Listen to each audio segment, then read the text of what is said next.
prices of modern sealed Pokemon cards are predictable. And the reason is what I call the Scarcity-Value Flywheel, a phenomenon created by natural human behaviors that are proven by psychology and can run wild in the Pokemon market.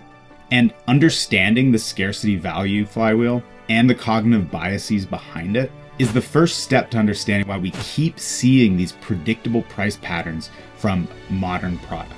And most people don't seem to understand these principles, causing them to misunderstand the market and miss some huge opportunities. In this video, I'm going to break down what the Scarcity Value Flywheel is and help you understand how you can use it to make the most of your money collecting and investing in Pokemon. Let's get into it. Ladies and gentlemen, welcome back to the TCG Buyers Club. My name's Gray, I buy cardboard, and I make collecting and investing in Pokemon simple. With every new generation of Pokemon cards, the popular sentiment seems to be that this time is finally different. Just look at Scarlet and Violet. The pull rates are way too high, the boxes far too cheap, and this time it's actually been printed to oblivion. But these sentiments get expressed with every new Pokemon generation, and we hear it over and over again. And despite that, on average, we've seen every one of these past eras and past sets appreciate in value over time. Even the last 2 years of Sword and Shield, which were the first to experience a huge boom in print volumes in many years, well, they're all starting to appreciate in value now as well. And the most popular set from that era, Evolving Skies, is seeing huge price appreciation. And I believe I've stumbled upon one of the factors contributing to this predictable pattern we see over and over and over again.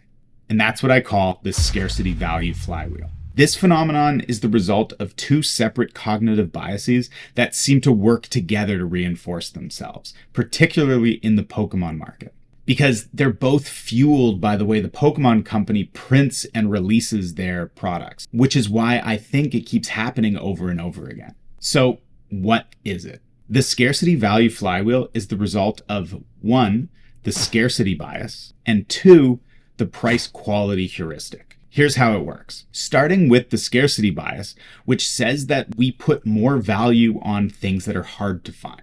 For booster boxes, this means that, in particular, when a set is new and highly printed and you can find it very easily and often for cheap prices, well, we just value the set less because it's so available. And there's almost always a period of time within the 6 months or so after a set releases when this is just the case. Pokemon Company's been printing and releasing the product, but enough time has passed that nobody really cares anymore, and the average collector is now focused on something new and shiny, either a new or upcoming set that's about to come out, or maybe a set that's already a couple years old and starting to appreciate and drawing a lot of attention because of it. But Pokemon Company doesn't manufacture sets in infinite quantities. Eventually, the printing stops, and where there's still some demand, it will get consumed and the supply will decrease. The scarcity is an inevitable outcome of the product's design. And as scarcity drives a price increase, it's the trigger that sets off our second cognitive bias, the price quality heuristic. See, consumers attach more value to things that are more expensive. We see this heuristic exploited all the time by different premium and luxury brands. Things like Apple devices, Rolex watches, Lamborghini cars, and more. But this also applies to Pokemon cards. Like, think about it. How many times have you seen the market perception of a set change over time as the prices start to appreciate? I swear we see this all the time. Sets like Chilling Reign and Fusion Strike in particular come to mind. It wasn't that long ago that those sets were printed to oblivion, widely available, and cheap.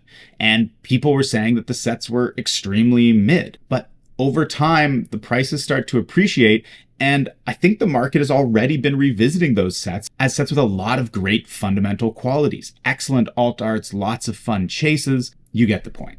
And I mean, do you really think the same isn't going to happen for battle styles? Since its release, nobody has liked that set, but it was also printed in enormous quantities, I think because it had some really big game-changing mechanics for the players, and Pokemon wanted to make sure they could get it. And yes, they were able to get it. I can already imagine people saying things like, you know, that sleepy Tyranitar is actually kind of a top tier alt art. And I don't know, I guess as the set that reintroduced alt arts during the Sword and Shield era, Battle Styles actually plays a pretty cool role in the history of Sword and Shield. Like, that's kind of neat, don't you think? And man, that Rapid Strike Urshifu VMAX alt art, the way the art really depicted the enormous scale of the Pokemon and had all these other normal size Pokemon around it to reinforce that scale and show us some other Pokemon on the card art, that was actually really cool. And I think that laid the foundation for many of the other VMAX alt arts that followed. Like, do we get a Moonbreon the way we did without that Urshifu? I don't know, guys. I can see it happening. Because we see this kind of mental shift happen all the time as time has passed and the price starts to appreciate. And a lot of people want to say that it has nothing to do with the price, but the price quality heuristic shows us that even if we don't think we do, we attach more value to more expensive things. And I think we'll start to justify the higher value through whatever we can come up with, right or wrong. And look, as usual, none of this is financial advice, guys. I am just a basement dweller who likes pretending I know anything at all about human psychology and making up all kinds of frameworks and concepts because of it. Do your own research and don't listen to me.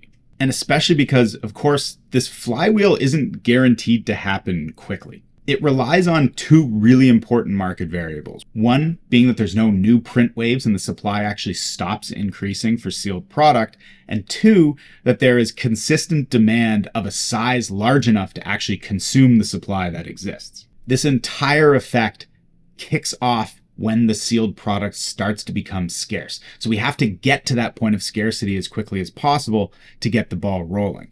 So any new increase in supply due to a new print wave or any dramatic decreases in demand have a huge impact on the timeline here.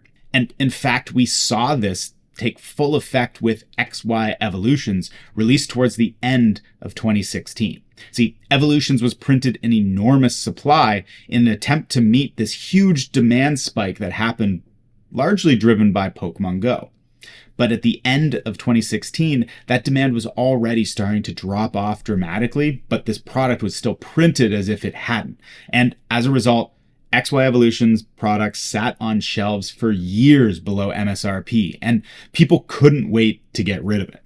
And it took until the next demand spike in 2021, driven by the pandemic, before the demand for the product increased enough to actually consume all that outstanding supply. If you were sitting on Evolutions during that time, you were just waiting ages for this to happen. But it is important to point out that once the demand actually consumed the supply, the price appreciation was incredibly rapid. And during that time, Evolutions became quite expensive, seemingly overnight. And I think that's the flywheel in full effect. And so what does this mean for the average collector and investor? I think the great thing about this framework is that it helps us, one, understand these cognitive biases that cause us to misunderstand the current market, and it gives us a reason to have confidence that the common price appreciation pattern we see over and over again will continue to happen. For example, I'm a huge fan of Shiny Treasure EX, which was last year's Japanese high-class set. This set is extremely easy to find right now and really cheap. You can find it below MSRP, even internationally, all day long.